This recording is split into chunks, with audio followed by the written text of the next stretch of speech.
Alors, on va rentrer un petit peu dans le cœur du sujet. Donc, on va parcourir du cycle 1 au cycle 3. Donc là, on a repris des points qui participent aux trois cycles avec l'enseignement du vocabulaire comme une priorité. Et on sait que c'est un sujet aussi qui vous anime dans vos écoles, en particulier, hein, parce que on a des élèves qui arrivent et qui, pour la plupart, n'ont pas de bagage langagier en français.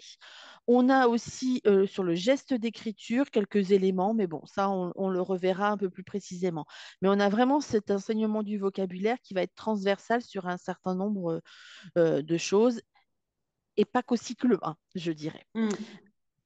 Si on veut faire un petit focus sur les nouveautés du programme de cycle 1, on a quelque chose qu'on faisait un petit peu déjà, mais sur l'articulation. Donc, on y reviendra dans quelques instants pour voir un petit peu ce qu'on peut attendre.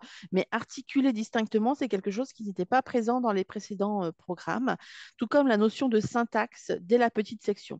En fait, cette notion de syntaxe est appuyée sur une enquête panel qui a été faite en 2021-2022 sur, je crois, 5000 élèves de petite section et cette enquête nous disait que plus de 80% des élèves de petite section sont en capacité en janvier de pouvoir faire des phrases simples.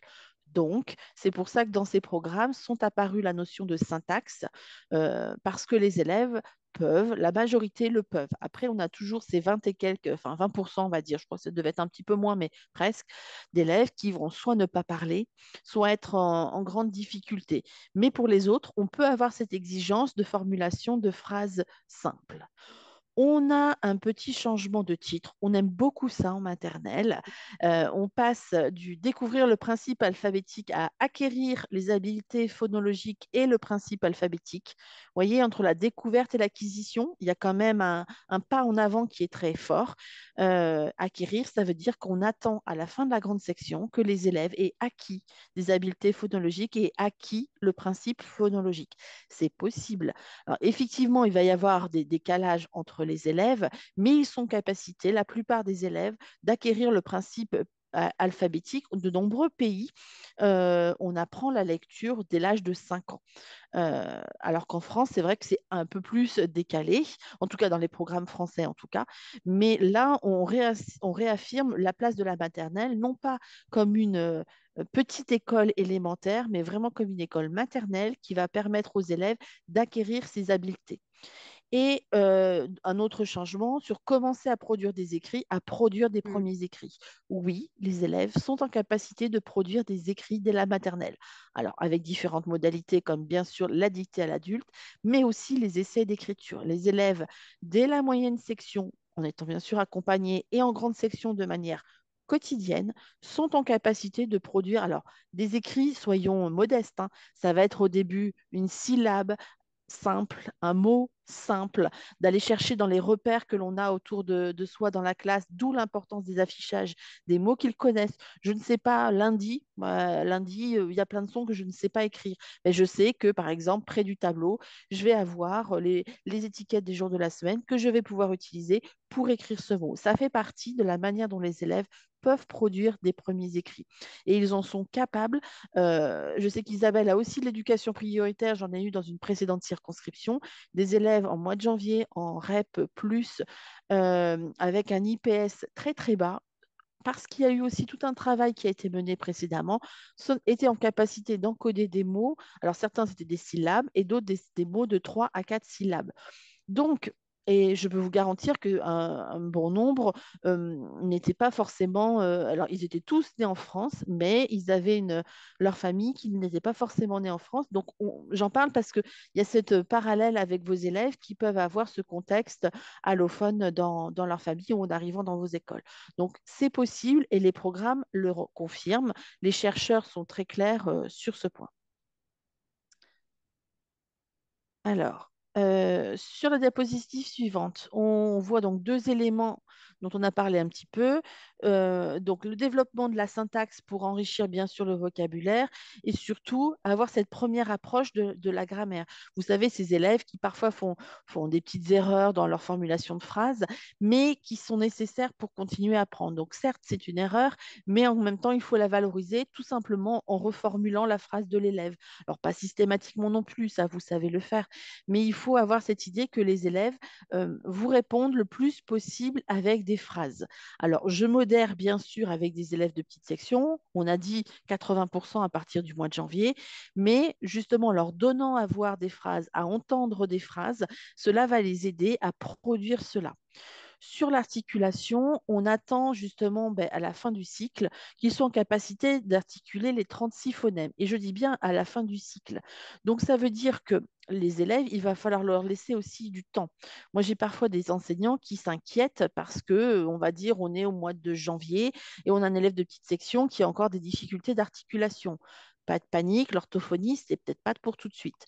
Donc, c'est pour ça qu'il y a vraiment cette idée de s'adapter. Et donc là, dans les programmes, il y a vraiment cette idée de s'adapter aux élèves allophones et aux capacités physiologiques de l'enfant. On l'a dit, en fonction de l'âge des élèves, ils ne vont pas avoir les mêmes capacités, ça va venir aussi. Donc, laissons-leur le temps. La maternelle, certes, elle est exigeante, mais c'est aussi pour laisser le temps aux élèves d'apprendre et de comprendre et de construire petit à petit ces propos de plus en plus structurés sous forme de phrases. Donc, soyez exigeants sur les réponses des élèves quand ils sont en capacité de le faire pour dire, ben, essaye de faire une phrase, même si c'est une phrase simple, même si ça prend un petit peu de temps, c'est important.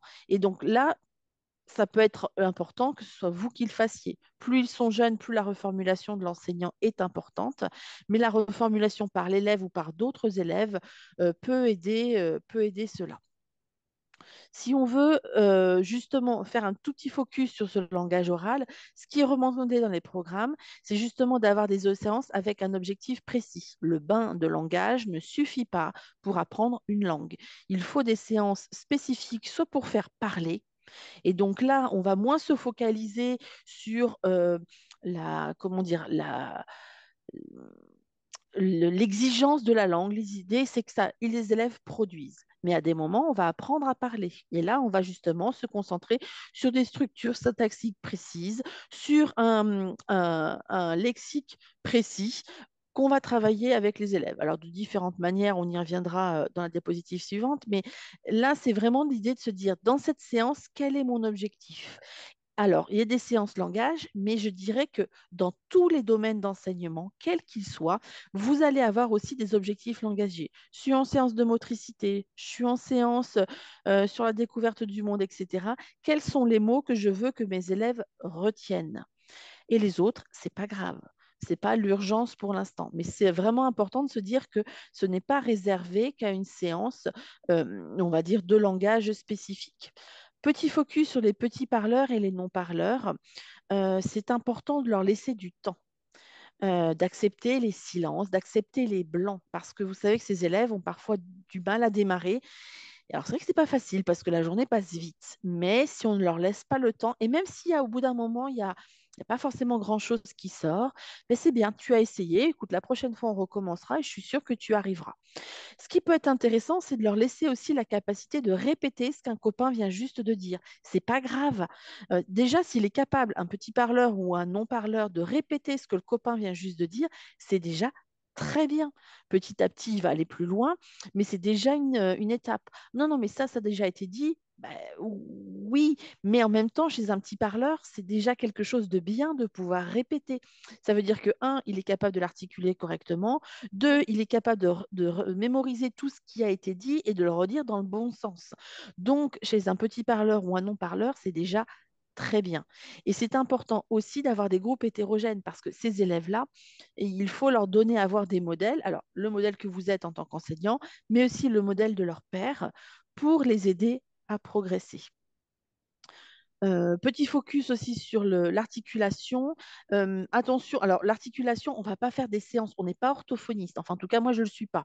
On va plutôt au quotidien avoir cette vigilance auprès des élèves de reformulation. On va éviter quand même les séances explicites et structurées pour une fois. Mais en tout cas, on va avoir une vigilance au quotidien sur la prononciation des élèves et sur leur capacité à progresser. Donc, comme je vous l'ai dit, en petite section, pas de panique. On va regarder un petit peu ce qui s'y passe, même s'il faut faire attention aux élèves qui parfois auraient une tétine.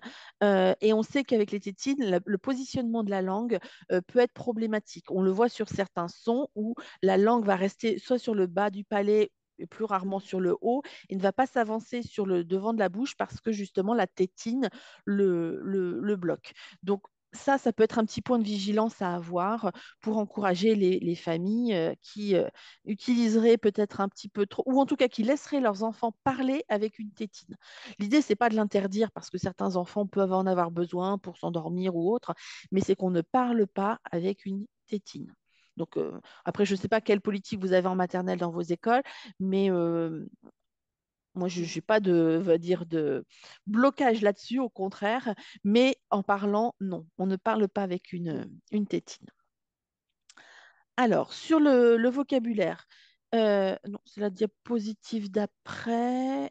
On est revenu en arrière. Là, il faut qu'on Ouais, avance encore. Non, oh, non, on revient en arrière. Voilà, parfait. Alors, ce schéma-là, qui est présenté pour le cycle 1, est exactement le même en cycle 2 et en cycle 3. Il s'appuie en particulier sur le travail de Micheline Cellier, avec ce travail où on va justement euh, contextualiser, c'est-à-dire qu'on va apporter des mots aux élèves. Ça ne viendra pas tout seul, hein, qu'ils soient allophones ou non. Les mots, le vocabulaire et la syntaxe ne viendra pas tout seul auprès des élèves. Il faut leur apporter ces nouveaux mots. Attention à la variété, de ne pas se focaliser uniquement sur les noms. Les adjectifs et les verbes sont extrêmement importants. On nous donne des repères en maternelle avec l'idée d'apporter par période 2 à 3 corpus. Alors 2 en petite section, 3 en grande section. Alors pas de panique, ces corpus peuvent être intégrés aux autres domaines disciplinaires. Et c'est se dire, ben voilà, de manière explicite en tant qu'enseignant, je me note quels sont les mots, les noms, adjectifs et verbes que je veux faire travailler avec mes élèves. Par exemple, je vais prendre une séance de motricité. C'est un peu plus facile par rapport au verbe d'action, mais on pourrait trouver d'autres exemples. Ben, on va faire par exemple rouler, rouler vite, rouler lentement, marcher vite, marcher lentement, marcher en avant, marcher en arrière. On va marcher sur une poutre, on va marcher sur un tapis. Donc, vous voyez, tout ce vocabulaire va être regroupé autour d'une thématique. Et ces corpus de mots, donc ça, c'est tout le travail de catégorisation. Donc, on a catégorisé, on a justement ce travail où on va faire du lien au niveau du sens, au niveau de la forme, au niveau de la proximité de phonologie, donc c'est la proximité de ce qu'on entend. Il y a des mots de la même famille qui se ressemblent beaucoup. Donc c'est vraiment tout ce travail de lien parce qu'en fait nos neurones dans le cerveau se connectent grâce aux liens qu'on fait entre les différentes connaissances. Et ça, c'est vraiment quelque chose de fondamental pour les élèves. Si par exemple vous travaillez sur les vêtements, ben, comment les élèves vont pouvoir les mémoriser? Ben, par exemple, on va parler de tout ce qu'on peut mettre sur les jambes. Donc, ça, les jambes, ça va être les pantalons, les jupes, ça peut être les robes. C'est important de créer ces liens. Je vais donner un petit exemple qui va peut-être plus vous parler en tant qu'adulte, mais qui, moi, m'a beaucoup marqué. L'apprentissage des verbes irréguliers. Je ne sais pas vous, mais moi, on me les a fait apprendre par ordre alphabétique. Donc, bonne élève, je les ai appris par ordre alphabétique. Et mes enfants ont découvert une autre méthode que je trouve bien plus intéressante et qui les ont aidés à mémoriser. Ils ont appris les verbes irréguliers par type de verbe irrégulier. Vous savez bien qu'on en a, c'est tous les mêmes. Par exemple, cut, cut, cut, pat, pat, pat. Et on a d'autres qui sont aussi les mêmes, begin, began, begun, par exemple. Et donc, ils ont appris les verbes irréguliers en les regroupant autour de justement ces régularités. Et donc, forcément, ça les a beaucoup plus aidés à les mémoriser qu'un apprentissage par ordre alphabétique. Euh, donc, effectivement, tous ces liens que vous pouvez faire, et je vois que des collègues connaissent Apprenti Langue, on a vraiment ces thèmes, mais un thème, c'est C'est intéressant ce qu'ils font dans Apprenti Langue parce qu'on a aussi des verbes et des adjectifs et la thématique crée du lien, mais le thème, ce n'est pas suffisant pour que les élèves arrivent à mémoriser. Donc, qu'est-ce que je vais mettre sur ma tête? Est-ce qu'un casque et une casquette, c'est la même chose? Est-ce qu'un home, même si je pense que le home peut attendre avant qu'on l'aborde avec des élèves en maternelle, on peut le ranger dans la catégorie des casques. Qu'est-ce qu'un casque finalement? Donc, vous voyez, tout ce travail qu'on fait autour des mots peut avoir aussi du lien avec leur langue. Euh, leur langue maternelle, parce que les langues s'enrichissent les unes des autres. L'idée, c'est de ne pas cloisonner. Quand on fait ce travail d'observation entre les langues, il y a forcément des points communs. Alors, vous maîtrisez mieux que moi, ça c'est certain, entre la langue du pays où vous enseignez et la langue française. Et faire ces ponts, c'est aider les élèves, surtout les plus fragiles, à comprendre qu'on n'oppose pas leur langue quotidienne, leur langue à la maison, de la langue de ce qu'ils vivent à l'école. Au contraire, elles s'enrichissent l'une l'autre. Et c'est vraiment ça qui est important dans cette phase de catégorisation pour les aider à mémoriser, pour les comprendre, à faire du lien. Et ça, c'est des choses qui peuvent être faites aussi en vous appuyant sur la langue du pays. Parce qu'il y a peut-être des choses, et je pense en particulier à des élèves de petite section, si c'est tout en français, ils ne vont pas arriver à le comprendre. Donc, l'idée, c'est de ne pas exclure, mais, et ni non plus d'être le référent d'eux, mais au contraire de montrer qu'on a cette expertise et qu'on est capable de faire du lien. Donc, n'hésitez pas, si c'est possible, bien sûr, de vous faire aider par les enseignants, parce que alors moi, je parle sous le contrôle de ce que j'ai observé, donc je ne peux pas dire dans les autres écoles, mais il y a forcément dans les écoles où j'ai été des cours dans la langue d'origine ou dans la langue du pays. Donc, pourquoi pas prendre contact avec ces enseignants-là ou l'enseignant d'anglais, parce qu'il y a beaucoup d'écoles aussi qui démarrent l'enseignement de l'anglais très tôt. Comment on travaille tous ensemble pour créer ces liens. Et donc, cette phase de catégorisation va être corrélée à des activités de mémorisation, avec plein de petits jeux, plein de manipulations qu'on va pouvoir avoir à faire, avec bien sûr du matériel, parce que les élèves, en particulier en maternelle, en ont encore plus besoin. Là, tout ce que je viens de vous dire est valable en cycle 2 et en cycle 3. Il n'y a pas de différence fondamentale sur la manière dont les élèves vont pouvoir à la fois donc contextualiser, c'est-à-dire on leur apporte, catégoriser pour justement, enfin, contextualiser et apprendre et à faire des liens, et après recontextualiser. C'est-à-dire qu'on va l'utiliser maintenant tout ça dans de la production d'écrit. Alors, en dictée à l'adulte, la dictée à l'adulte n'est pas exclue pour les élèves de cycle 2 et du cycle 3. Ça peut être un bon moyen pour aider les élèves. Ça va être de la production qu'on va accompagner, mais on viendra sur la production d'écrits un petit peu plus tard. Donc c'est important parce que souvent, on ne lit pas la production d'écrits à cette phase de vocabulaire.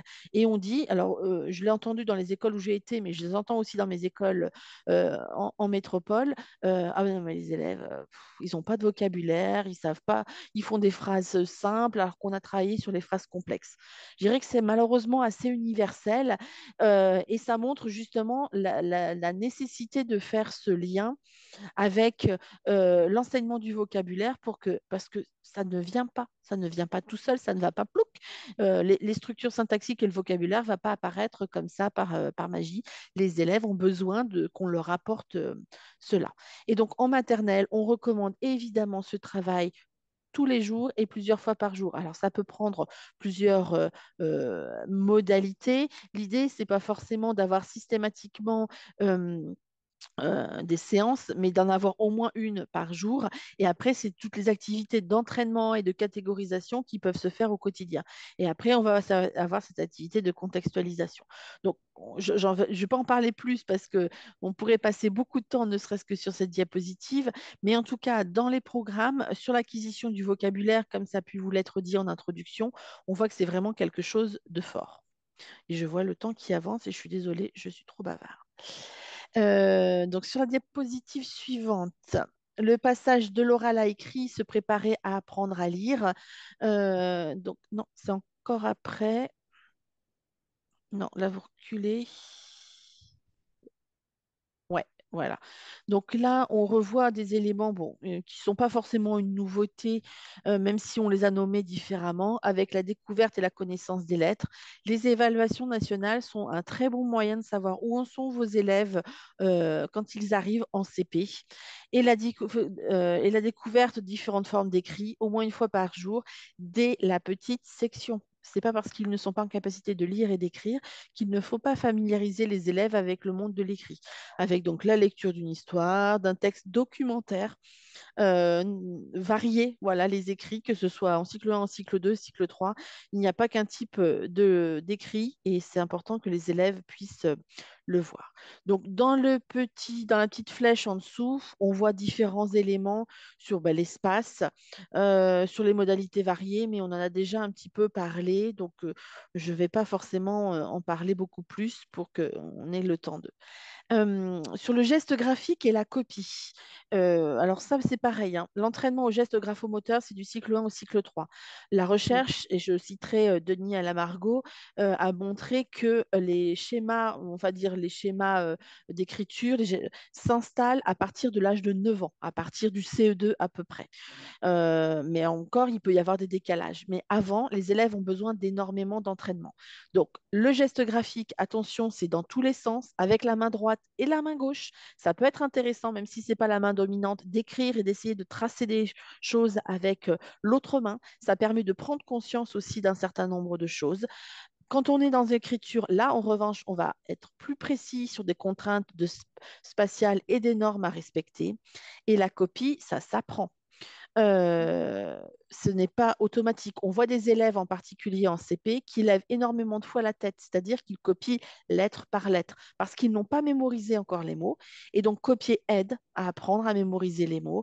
Copier aide en orthographe et en grammaire également, à comprendre effectivement. Je n'ai pas besoin de regarder le S, par exemple, sur les chiens parce que je sais que j'ai vu le petit mot lait, donc je sais qu'à la fin de chien, il y a forcément un S.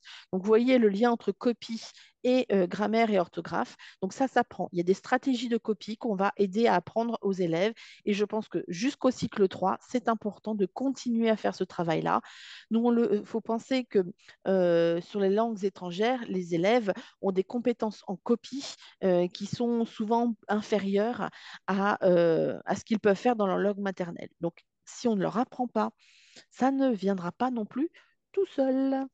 Et donc, c'est quelque chose qu'on doit, voilà, comment on gère ça au quotidien. Je sais que c'est pas toujours évident, mais il faut penser à ces repères-là pour que justement les élèves puissent continuer à progresser. Et c'est vrai qu'en CE2, souvent, on le fait un peu moins, ces entraînements-là, mais on voit qu'on en a encore besoin parce que les élèves n'ont pas encore acquis tous les patrons moteurs à développer dans le geste graphique. Voilà. Denis Alamargo, pour compléter, il nous dit que ce geste d'écriture et tous les fondements qu'il y a derrière autour à la fois du geste, de l'orthographe, de la planification, de la rédaction, etc., cet apprentissage dure jusqu'en quatrième au moins. C'est pour vous dire tout le travail que l'on doit mener absolument le plus tôt possible, de façon extrêmement régulière. Et alors, derrière ça, il y a aussi peut-être quelque chose à remettre un peu en question, ce sont les photocopies. Parce que le temps qu'on passe à remplir des trous sur une photocopie, c'est pas la même chose que d'apprendre à copier un texte, à être rapide dans la copie. Et en même temps, comme le disait Charline, de mieux fixer des notions qui ont été étudiées. Il nous faut du temps. Notre cerveau a besoin de temps et ce temps, quand on écrit, il le prend et on fonctionne bien avec notre cerveau. Et puis peut-être aussi de redonner leur utilité aux cahiers qui ne sont pas que des endroits où on colle des pages. Voilà. Je suis entièrement d'accord. Voilà, donc c'était un balayage, je pense, un peu rapide. C'est vrai que sur le vocabulaire, j'ai pris un tout petit peu plus de temps parce que c'est vraiment Oui. quelque chose qui est très présent. Mais en tout cas, je vous encourage à lire le guide vert là, sur l'enseignement de la lecture et de l'écriture, qui est très intéressant sur justement en grande section. C'est un des guides verts. Et vous avez le guide alors, qui est un peu plus enfin, récent. Il doit avoir maintenant 3 ou 4 ans sur l'enseignement du vocabulaire. Il est toujours d'actualité, il fonctionne très bien. Vous avez des séances et des séquences qui sont présentées à la fin du guide, qui sont vraiment très, très, très riches. Et si vous voulez aller plus loin, alors moi j'avoue que j'ai plutôt regardé ses conférences à Micheline Cellier. Elle a sûrement dû écrire des livres très, très bien, mais j'avoue que je n'avais pas forcément le temps, mais elle fait des conférences, il y en on trouve plein sur le net qui sont passionnantes. Alors, elle jargonne parfois un petit peu, mais on comprend quand même bien ce qu'elle dit et son travail est vraiment très, très intéressant. Donc, c'est pour vous donner voilà, un petit repère, mais que vous connaissez sûrement déjà. Donc, on va enchaîner avec le cycle 2 et le cycle 3.